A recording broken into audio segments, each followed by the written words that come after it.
Solo los lugares excepcionales pueden crear alimentos sencillamente extraordinarios. Campo y Alma.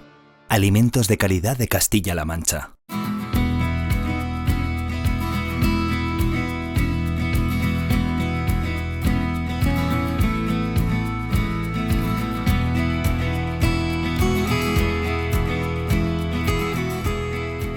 Muy buenas noches y bienvenidos una semana más a Abriendo Campos, el programa en Televisión Ellín donde el campo es el protagonista. Hablamos de la agricultura, la ganadería y el desarrollo rural como cada jueves, y también les acercaremos la actualidad del sector primario de nuestra comarca, la comarca Campos de Ellín, con reportajes, entrevistas y las noticias más destacadas. Aquí comienza Abriendo Campos.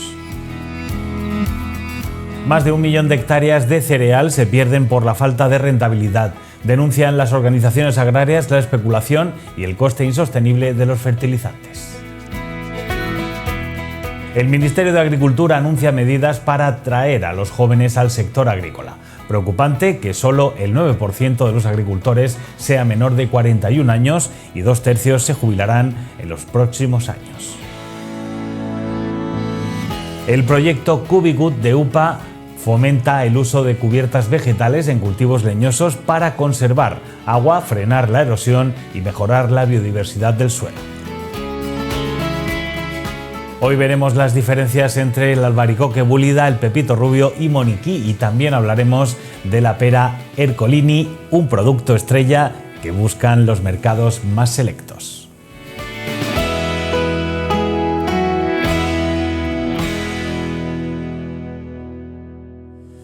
Y les hablamos en este Abriendo Campos de la gran problemática que tiene el sector del cereal. Más de 1 millón de hectáreas de cereal se han reconvertido a otros cultivos o han sido abandonadas por la falta de rentabilidad.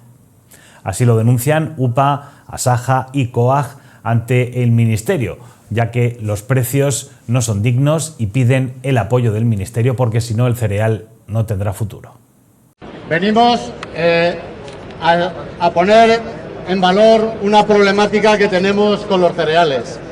Hoy en día estamos produciendo cereales por debajo de los costes de producción. Estamos vendiendo por debajo de esos costes. Estamos vendiendo 50 euros la tonelada por debajo de esos costes de producción. Es una situación que no se puede mantener. Es una situación que se da por los acuerdos que tanto el Estado español como la Unión Europea llevan a cabo en la geopolítica, llevan acuerdos que nos hacen estar en unos precios irrisorios, en unos precios donde no nos podemos mantener en nuestras explotaciones. La alimentación sigue subiendo en los lineales, mientras que los cereales siguen bajando en nuestras explotaciones, siguen bajando de una manera que ya no nos podemos mantener. Aquí hay mucha especulación y la cuestión es si estamos por la alimentación o por esa especulación.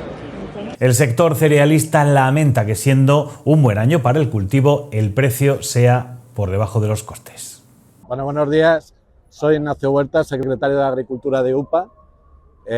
Hoy estamos aquí para denunciar que hay miles de agricultores cerealistas que, a pesar de tener una buena cosecha, una cosecha normal, por primera vez en mucho tiempo, resulta que se encuentran con que van a vivir una situación crítica, porque estamos viviendo un momento donde tenemos precios ruinosos y además tenemos costes de producción disparados.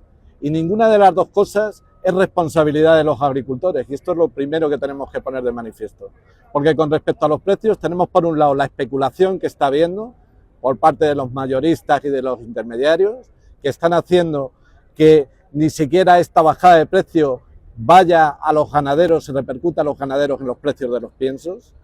Y por otro lado, estamos viendo cómo las importaciones masivas que estamos teniendo por parte de Ucrania, fundamentalmente, están distorsionando los precios del mercado debido al acuerdo que se cerró por parte de la Unión Europea con el inicio de la guerra, como bien sabéis. Desde las organizaciones agrarias denuncian la especulación con lo que se produce en el campo y en especial en el caso de los cereales. Nosotros estamos por esa alimentación. Nosotros los agricultores queremos defender esa alimentación. Sin embargo, las administraciones donde nos llevan es a esa especulación que se está dando. Una especulación que desde luego donde nos está llevando es al abandono de muchas explotaciones. Más de 1 millón de hectáreas en los últimos 20 años. 1 millón que no van a parar. 1 millón que van a seguir creciendo porque no son rentables. Y la gente no puede aguantar en explotaciones que no son rentables. Hoy es el comienzo de estas movilizaciones. Vienen malos tiempos. Estamos en cosecha. Es difícil. Pero hoy queríamos traer esta concentración aquí. Queríamos traer esta representación de todos los cerealistas de España. Seguiremos con estas concentraciones. Terminaremos en alguna gran movilización. No puede seguir que sigamos en esta situación en la que estamos. Tenemos unos costes de producción, por otro lado, que en los últimos años han subido un 30%, pero que ahora, con la decisión de poner aranceles a los fertilizantes rusos, nos vamos a encontrar con una nueva subida que va a dejar o que va a conseguir que los agricultores cerealistas estén produciendo a pérdidas en la mayoría de los casos en un año, como digo, donde hablamos de una producción normal al alza. Y esta situación no puede continuar porque los agricultores no podemos producir a pérdidas constantemente. Unos años porque tengamos malas cosechas y otras porque se nos hunden los precios. En todo caso, lo que queremos dejar claro es que esto se debe a decisiones políticas, que nosotros nos sentimos impotentes frente a ellas y que en este sentido las administraciones, la administración europea, la administración nacional y también las comunidades autónomas tienen que actuar y tienen que actuar de manera decisiva ante esta crisis que están viviendo los agricultores cerealistas. Las 3 organizaciones agrarias exigieron medidas para paliar esta mala situación. Y lo que pedimos es la revisión de los acuerdos con Ucrania. Sabéis que hasta el día 5 finaliza el plazo del acuerdo provisional que había con la guerra. A partir de ahí lo que hay es un periodo transitorio hasta final de año para renegociar un acuerdo definitivo, y en ese acuerdo definitivo lo que reclamamos es que se pongan contingentes al cereal de Ucrania, al trigo y a la cebada, que en este momento no tienen y que con esa liberalización es con la que han hundido los precios. Y por otro lado también exigimos que se establezca una ayuda directa, igual que la han cobrado otros productores europeos, el caso de los polacos, por los problemas que estaba generando estas importaciones masivas. 3 sacos de cereal vale lo mismo que uno de fertilizante por culpa de los aranceles. Un clavo más para el ataúd del cereal español. El que haya apoyos para el consumo de fertilizantes, porque obviamente la decisión de poner aranceles a nosotros nos pone en la picota. Y esto es necesario que se haga y es necesario que se actúe, porque hay que decir que el sector de los cereales es un sector estratégico, que a pesar de que hemos perdido 1 millón de hectáreas, sigue siendo el cultivo que más superficie gestiona en este país, y que eso está haciendo que tengamos miles de puestos de trabajo en el mundo rural, que sin nosotros no existiría, está haciendo que gestionemos el territorio, que si nosotros no lo estuviéramos gestionando, evidentemente no habría posibilidad de una gestión correcta del territorio y habría muchos más problemas de cara al cambio climático y medioambientales, y está haciendo que garanticemos a los consumidores alimentos a precios razonables, que el día que nosotros dejemos de producir cereal vamos a saber el precio de lo que venga de fuera, lo que nos va a costar. Por tanto, el Ministerio no puede mirar para otro lado, ninguna administración puede mirar para otro lado, todo el mundo se tiene que poner a actuar antes de que desaparezcan las explotaciones cerealistas que tan necesarias son. Porque hay que decir que nosotros lo único que queremos es seguir viviendo de nuestro trabajo, que es producir cereal.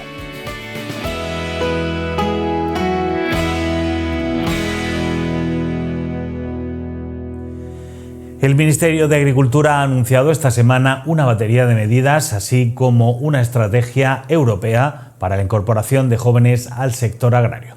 2 de cada 3 agricultores estarán en edad de jubilación a finales de esta década y solo el 9% tiene menos de 41 años. Yo creo que hace unos pocos años la agricultura, sinceramente, era muy poco atractiva para muchos jóvenes debido a la variabilidad de los ingresos, cosa que conocemos bien en función de las campañas, el difícil acceso a la titularidad de la tierra, la difícil conciliación también, que es un factor que hoy juega cada vez más, afortunadamente, familiar y profesional, y también algo que para mí es fundamental, que es la falta de prestigio social. Digámoslo claro, un informático no tiene ningún problema de explicar lo que hace. Un agricultor, por desgracia, hay mucha gente a la cual aún hay que explicar qué hace un agricultor y un ganadero para todos nosotros. Yo creo que este es un reflejo de la sociedad en la que vivimos, pero afortunadamente yo creo que las cosas están cambiando y cambiando para bien. El sector se está modernizando, creo que hay por encima de posiciones políticas, hay un compromiso político y social del conjunto de la sociedad, y yo creo que de todos en relación con ello, y además tenemos evidentemente instrumentos.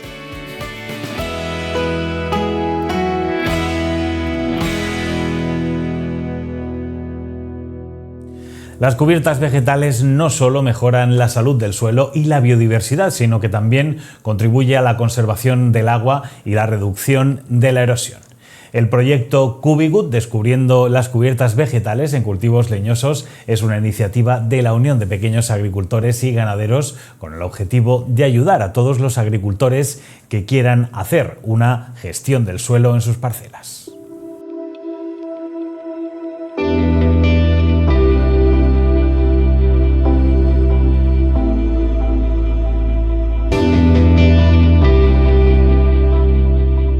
Yo creo que a un agricultor lo que más le importa para animarse a utilizar cubiertas vegetales es recordar que su suelo es la maceta de su árbol, y si vas perdiendo suelo, tu maceta es cada vez más pequeña y tendrás menos nutrientes y sobre todo menos agua disponible para tu árbol.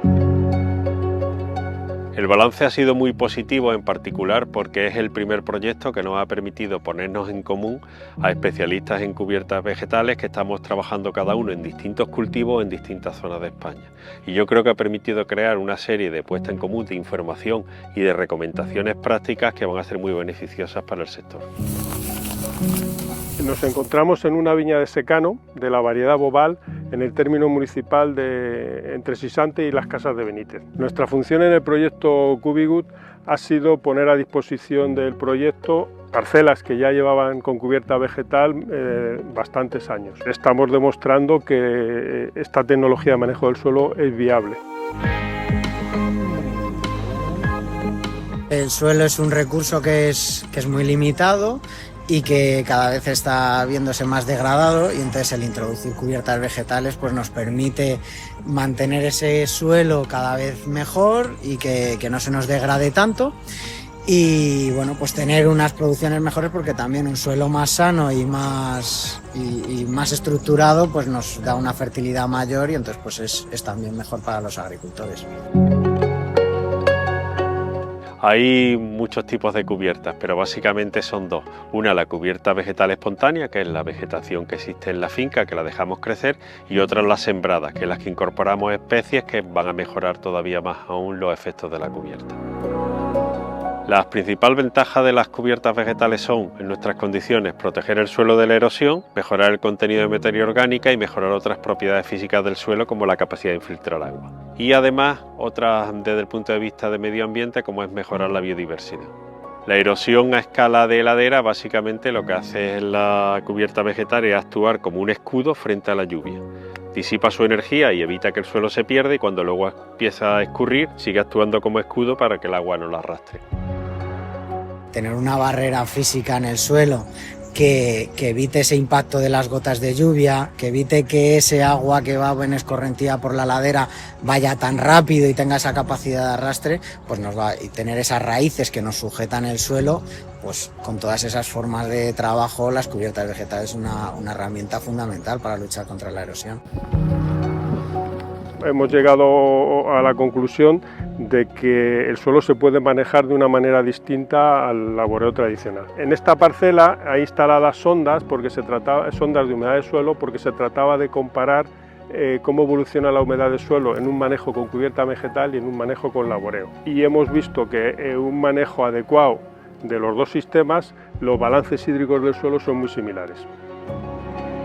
Utilizando cubiertas vegetales bien planteadas, lo que te permite es mantener el tamaño de tu maceta y la calidad del suelo de ella de manera indefinida, de manera que tu cultivo, tu olivar, tu viñedo, tu plantación de almendros siga siendo viable en unas décadas. los suelos son fundamentales para producir alimentos, porque al final las plantas toman los nutrientes del suelo. Entonces, si tú no tienes un suelo que sea capaz de retener los nutrientes, que sea capaz de retener ese agua de una manera eficiente, en el momento en que los necesites no los vas a tener disponible. Pero está claro que podemos producir sin suelo, pero a costa de estar proveyéndole continuamente de agua y nutrientes. Si nosotros tenemos ese almacén, pues es como tener una despensa llena en nuestra casa. Lo que hacen las cubiertas vegetales con el tiempo es, primero, evitan que se pierda carbono al reducir la erosión. Y por otro lado, van acumulando biomasa en el suelo y esa biomasa, con el tiempo, parte de ella se convierte en carbono y vamos rellenando nuestra cuenta bancaria de carbono en el suelo. Las cubiertas son una herramienta que es verdad que complican un poquito el sistema, pero que las ventajas que pueden aportar cuando se manejan bien pues son muy grandes.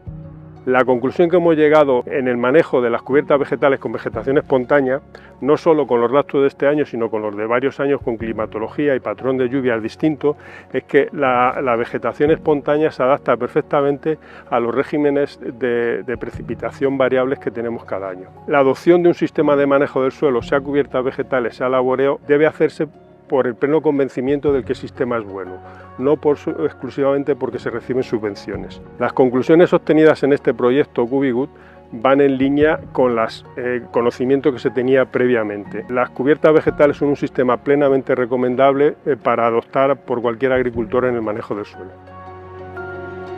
Lo que nos ha permitido el proyecto Cubigut es sintetizar que distintas tipologías de plantación y distintos objetivos de los agricultores nos van a llevar a implantar las cubiertas vegetales con distintas estrategias. Estamos gente de sitios muy diversos de España y no tiene nada que ver para implantar una cubierta vegetal donde estamos hoy, que es la parte de España que llueve más, con buenos suelos, que con la parte más seca de España.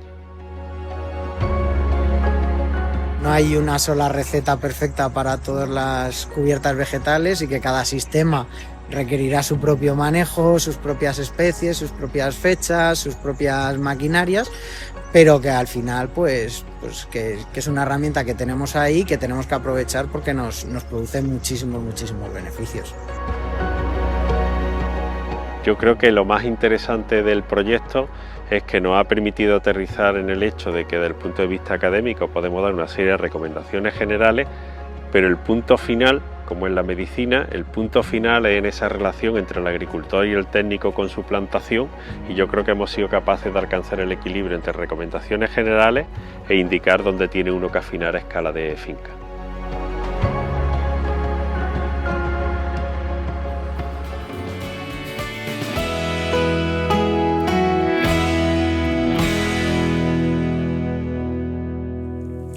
Época de albaricoques. Este año, por culpa del pedrisco, se ha reducido mucho la producción de este fruto, pero aún queda algún reducto donde se ha salvado de manera milagrosa, como en Iso, en Mora de Santa Quiteria.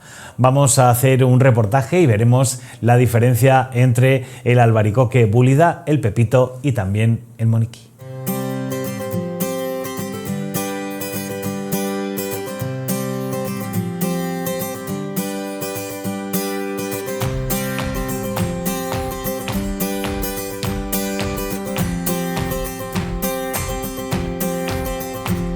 Bueno, pues nos encontramos en un ensayo de albaricoqueros en Mora de Santa Quiteria, que, como sabéis, está gestionado por el Instituto Técnico Agronómico Provincial.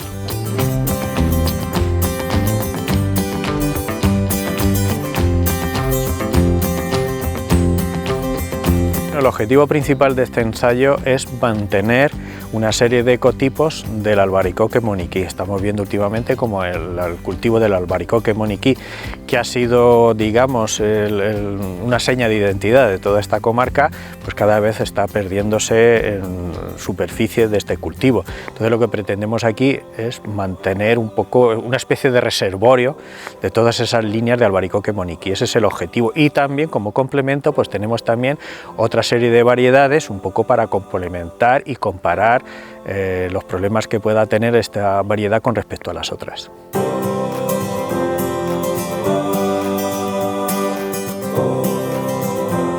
Hay, por ejemplo, en otros sitios hay jardines botánicos que sí que mantienen determinadas ecotipos o variedades, pero del albaricoque moniquí lo desconozco.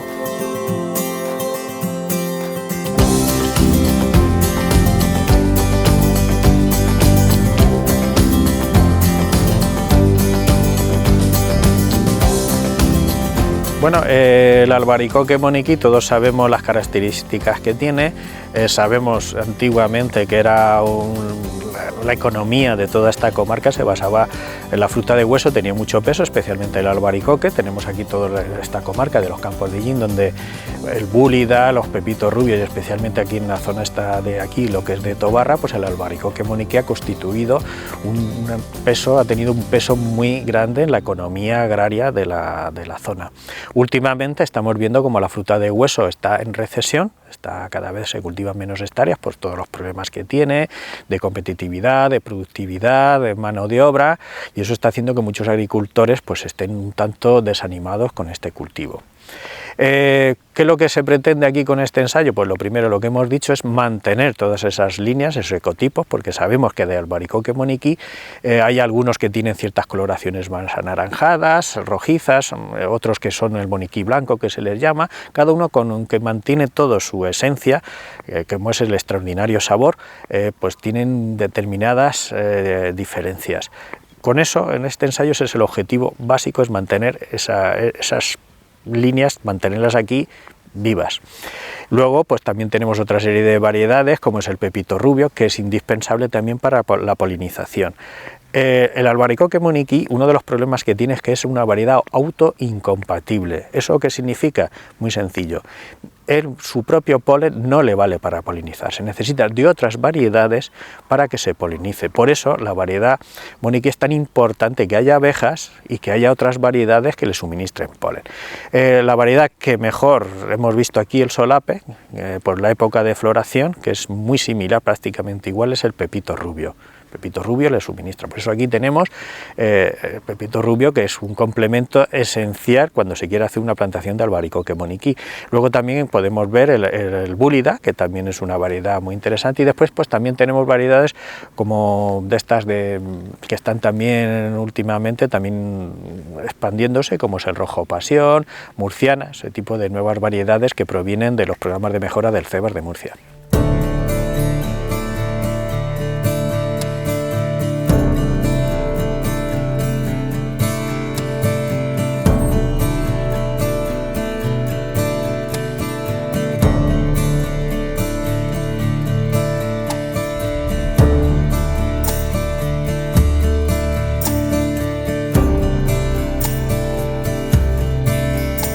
Bueno, pues estamos aquí delante de una variedad muy conocida por todos los agricultores aquí de esta zona, que es el albaricoque, es el búlida, es uno de los primeros en madurar. De hecho, este ejemplar pues hay que recogerlo ya mismo, hay que recolectarlo. Es una variedad que bueno, se ha utilizado muchísimo en la conserva, para la industria conservera, y también, pues bueno, también se puede comer. Desde luego que el sabor, si lo comparamos con el albaricoque moniquí, no hay que ser un especialista para diferenciar una variedad de otra, pero sigue teniendo su peso y sigue siendo una variedad muy interesante dentro de todo el panorama de las nuevas variedades de albaricoque que tenemos en la actualidad.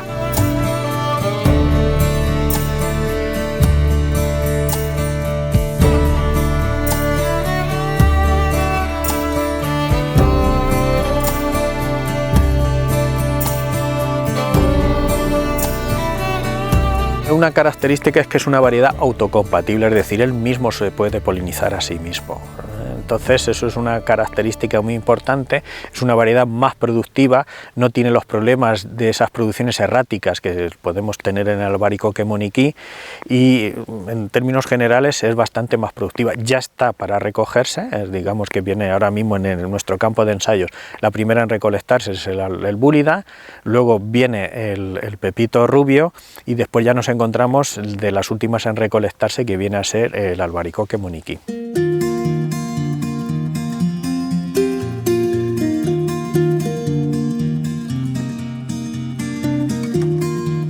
Es una variedad que la tenemos aquí también, pero ya no es exactamente igual que la del albaricoque moniquí. No coincide, se puede solapar en alguna parte, pero no, lo que se trata es que en la polinización en la época de máxima floración coincida con el albaricoque moniquí, y a veces en el búlida no conseguimos eso. Hay cierto solape, pero no al 100%. Entonces puede polinizar, pero no es una variedad ideal para conseguir ese objetivo.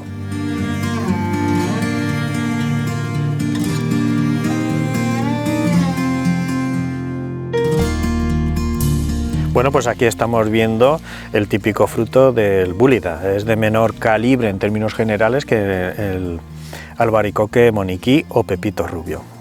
Muy apreciado, se puede consumir en fresco, pero especialmente también la industria es muy bueno para su transformación. Aquí tenemos un fruto, aquí lo tenemos, ya está maduro, ahí lo estamos viendo por dentro, se le ve un fruto sano y vamos, esta es la característica que tenemos de un albaricoque búlida.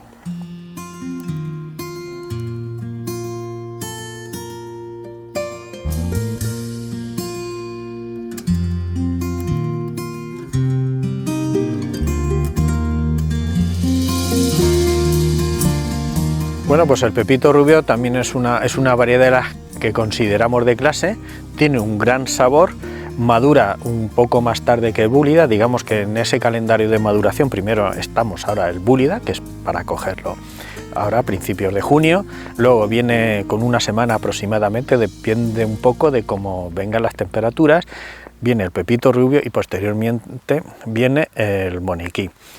Características principal del pepito rubio, lo que hemos dicho, es una variedad de buen calibre, tiene una coloración muy característica, si no eres muy especialista incluso lo puedes confundir con el albaricoque moniquí, y una cualidad que lo diferencia es que es una variedad autocompatible, es decir, él es indispensable, bueno, muy importante para polinizar al moniquí, porque el moniquí no se puede polinizar a sí mismo, pero el pepito rubio sí se puede polinizar a sí mismo.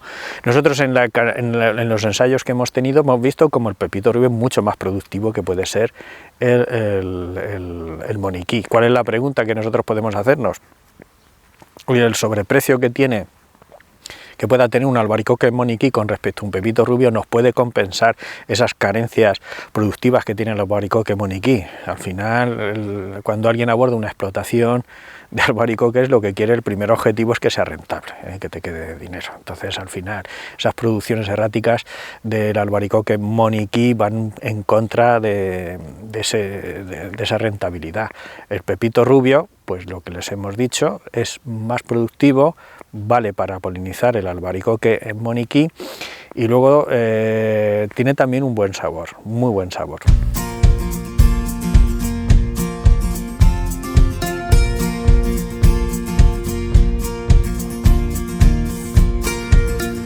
Es también sí para consumo en fresco.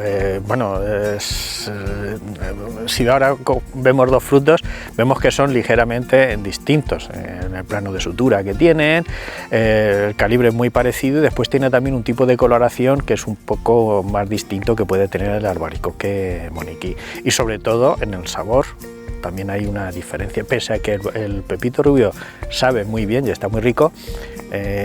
Cuando nosotros probamos luego un moniquí sí que vemos esas diferencias organolépticas de un fruto con respecto al otro, aunque les repito que cuando no eres un experto puedes cogerte una caja de una y te la llevas como si fuese moniquí. Eso, y que está bueno, no voy a decir, pero no podemos tampoco comparar con el extraordinario sabor que tiene un albaricoque moniquí.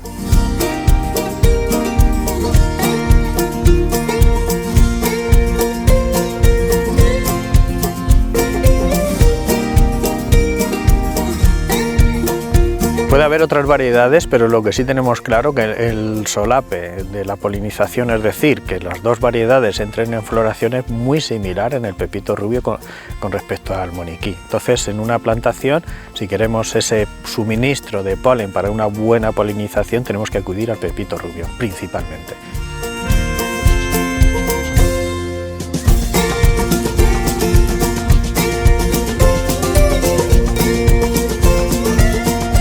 Bueno, pues aquí tenemos también el frutos característicos del pepito rubio. Ya estamos viendo que están en plena fase de maduración. También tiene un característico color amarillento. Aquí lo vemos el fruto, lo vemos por dentro, el aspecto que tiene. Es posible que para la semana que viene esté ya para recolectarse, depende un poco de cómo vengan las temperaturas. No es lo mismo se hace en temperaturas suaves, pero cuando empiezan las temperaturas muy elevadas hay que estar muy pendiente de la plantación, porque de un día para otro entran en maduración. Hay que estar muy encima ahora en esta época.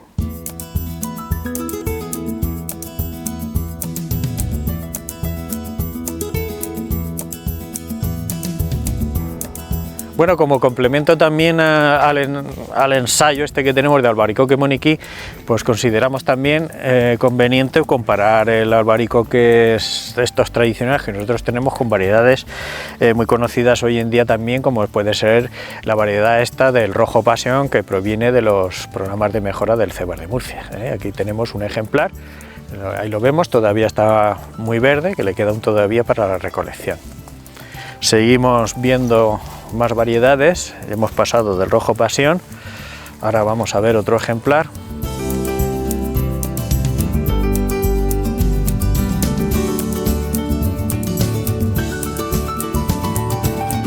Bueno, pues otra variedad que nosotros tenemos aquí en el campo de ensayo es la variedad murciana, y aquí estamos viendo como está todavía muy verde, es una variedad que está muy verde todavía, La murciana. Seguimos en el campo de ensayo, y aquí vamos a la siguiente variedad, que es esta de aquí, que es la selene.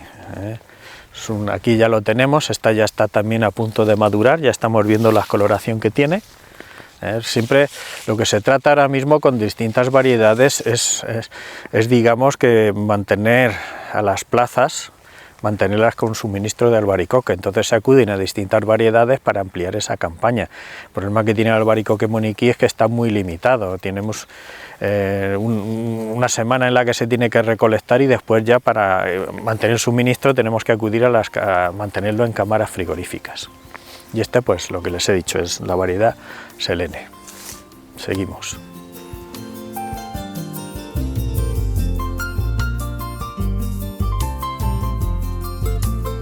Y aquí tenemos también la variedad dorada, que como estamos viendo todavía va muy retrasada. Tenemos el calibre muy pequeño y está prácticamente muy verde. También es de las últimas en florecer. Y con esto, pues bueno, lo que se trata un poco es de complementar las líneas que tenemos de moniquí con otras variedades y entender un poco los problemas productivos comparándolas con otras variedades de albaricoque más conocidas y que están más extendidas en toda la comarca.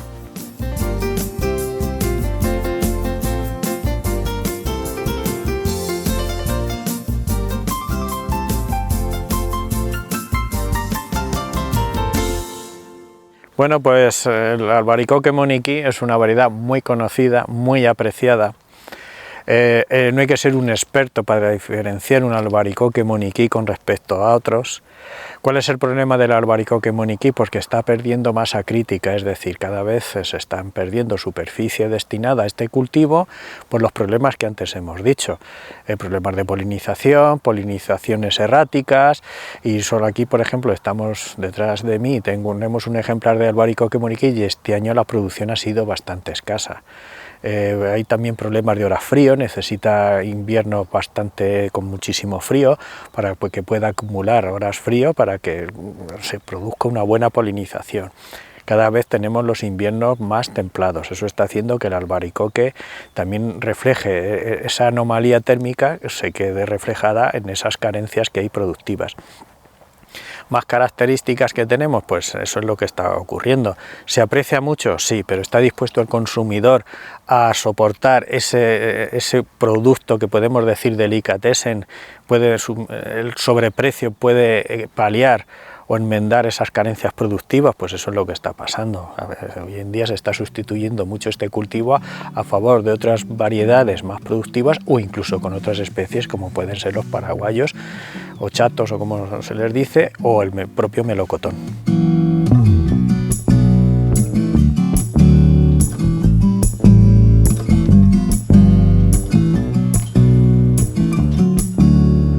Ahora mismo tenemos un enemigo que para mí es un principal problemón, lo que tenemos, que es el gusano cabezudo.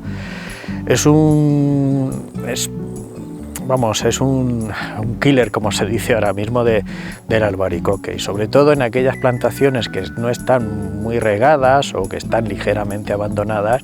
Ahí el gusano cabezudo campa a sus anchas, y nosotros podemos hacer determinados tratamientos en nuestra parcela, pero si la parcela de al lado no se han descuidado, al final pues el gusano cabezudo se nos va a pasar a nuestra parcela. Los tratamientos que hay ahora mismo con productos, materias activas, pues solo se puede tratar cuando cuando está en adulto, en los vuelos. Y tenemos que estar muy pendientes. Si en el momento ya que ha puesto el gusano cabezudo, ha hecho la puesta y tenemos la larva en el tronco del propio árbol, pues llega un momento en que vamos a ver árboles que empiezan a debilitarse, hasta que llega un momento que el árbol colapsa y se seca. Y estamos viendo cómo el gusano cabezudo está avanzando implacablemente en las plantaciones que tenemos aquí en esta zona.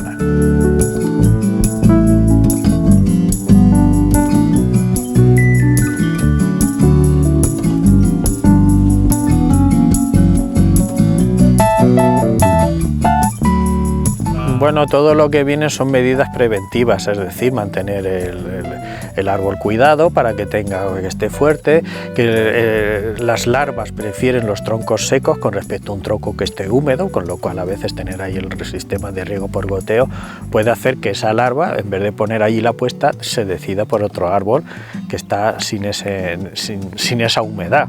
Pero al final el albaricoque está siendo muy atacado por esta plaga, muy atacado.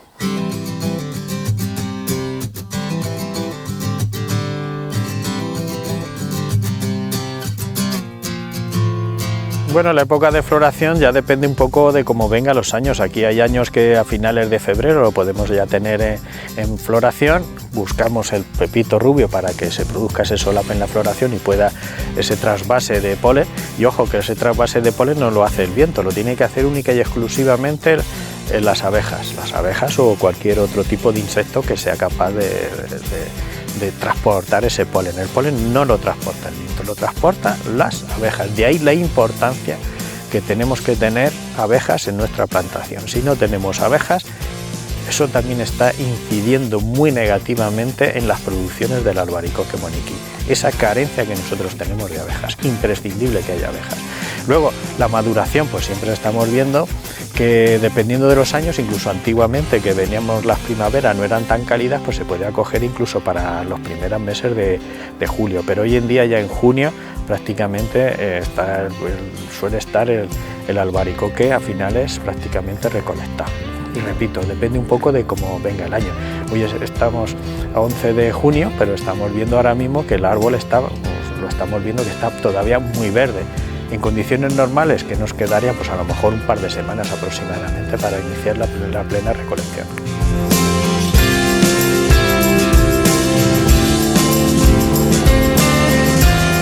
Bueno, primero, para que sea un año, digamos que para que un año sea bueno tenemos que tener unas condiciones ideales, pero lógicamente en eso sí que quiero indicarlo. Y eso vale para el albaricoque, vale para el almendro y para con todos los cultivos, que incluye el olivo. Nosotros las flores, las yemas de flor, las estamos criando ahora. Es decir, que nosotros ahora mismo, al mismo tiempo que estamos sacando nuestra cosecha adelante, incluso cuando recogemos la fruta, nosotros seguimos criando las yemas de flor para el año que viene. Un árbol que este año esté muy debilitado, ya tenemos hipotecada la cosecha del año siguiente. Ahora mismo, en unos primeros planos, les voy a enseñar dónde están las yemas esas de flor que van a ser para las flores que vamos a tener en la siguiente campaña. Segundo, el proceso de la floración se hace con las reservas que tiene el árbol del año anterior. Un árbol debilitado, por extensión, vamos a tener una floración pobre. Otro factor muy importante, lo que les he dicho, necesitamos inviernos fríos para que el árbol acumule sus horas fríos. Es muy exigente esta variedad en horas frío, y otros tipos, como pueden ser estas como las murcianas o las variedades estas como el búlida, no son tan exigentes en horas frío. Por eso el albaricoque moniqui está tan limitado a esta zona, porque aquí en esta zona Les repito, tenemos inviernos que antes eran bastante más fríos y después tenemos unas primaveras relativamente cálidas para que no tener heladas primaverales, porque una vez que florece, cuando está el albaricoque, especialmente en ese tamaño que tenemos como el calibre de un guisante o poquito más, pues cualquier hielo que nos venga nos puede destrozar la cosecha.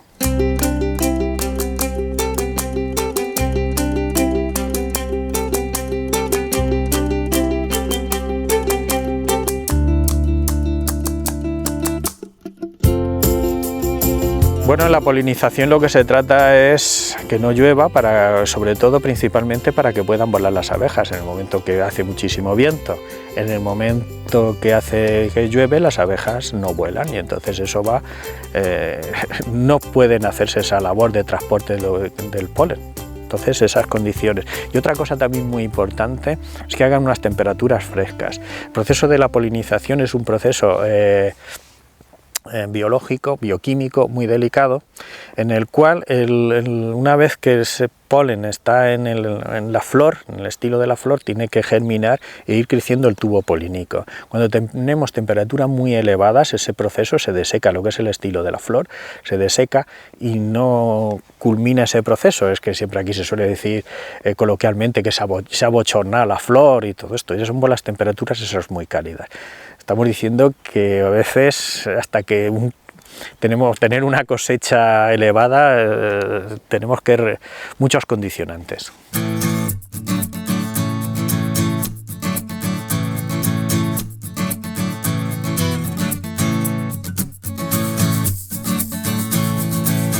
Bueno, una de las cosas también más importantes es que hoy en día llevamos ya unos años soportando veranos muy calurosos. Entonces, ¿qué es lo que ocurre? Que tenemos que estar muy pendientes del riego. Hay que regar muchísimo el albaricoque, especialmente el albaricoque moniquí, porque fíjense, aquí tenemos unos ramos, que esto es lo que ha crecido este año, y es lo que decimos, estos ramos que están creciendo este año, es lo que el año que viene nos va a echar la fruta, y aquí disponemos de estas pequeñas yemas, que estos son las yemas de flor. Estos son flores yemas de flor que el año que viene van a florecer. Y claro, detrás de esta yema puede existir un albaricoque. Si nosotros tenemos poco crecimiento de este tipo de ramos, el año que viene, por extensión, vamos a tener poca producción. De ahí la importancia que tiene el riego y la aportación de fertilizantes. Nosotros no solamente estamos criando este año la cosecha en curso, que tenemos aquí los albaricoques, también estamos haciendo que la cosecha del año que viene se esté ahora criando. Por eso es fundamental los riegos y la fertilización para favorecer el crecimiento de todos estos ramos. Un árbol debilitado para el año que viene va a tener poco crecimiento y por tanto va a tener unas floraciones bastante escasas y pobres. Si este año no cuidamos este árbol, el año que viene tenemos ya la cosecha hipotecada.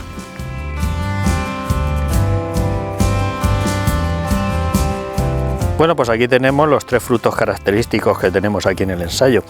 Este es el búlida, que aquí lo tenemos ya perfecto maduro para la recolección. Si lo abrimos por la mitad vemos como el hueso, la pulpa, ya la carne no está adherida al hueso. Aquí lo tenemos, la típica coloración. Luego pasamos a otro fruto, que este es el pepito rubio, que está en fase de maduración.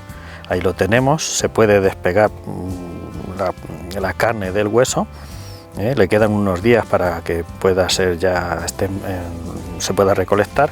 Y por último tenemos el albaricoque moniquí, que lo estamos viendo, fíjense la diferencia de color, pues está verde totalmente, y después cuando lo partimos por la mitad vemos como todavía la carne está perfectamente adherida al hueso. Una característica de la maduración es cuando empieza a desprenderse la pulpa de lo que es el hueso. Aquí los tenemos, los tres frutos característicos.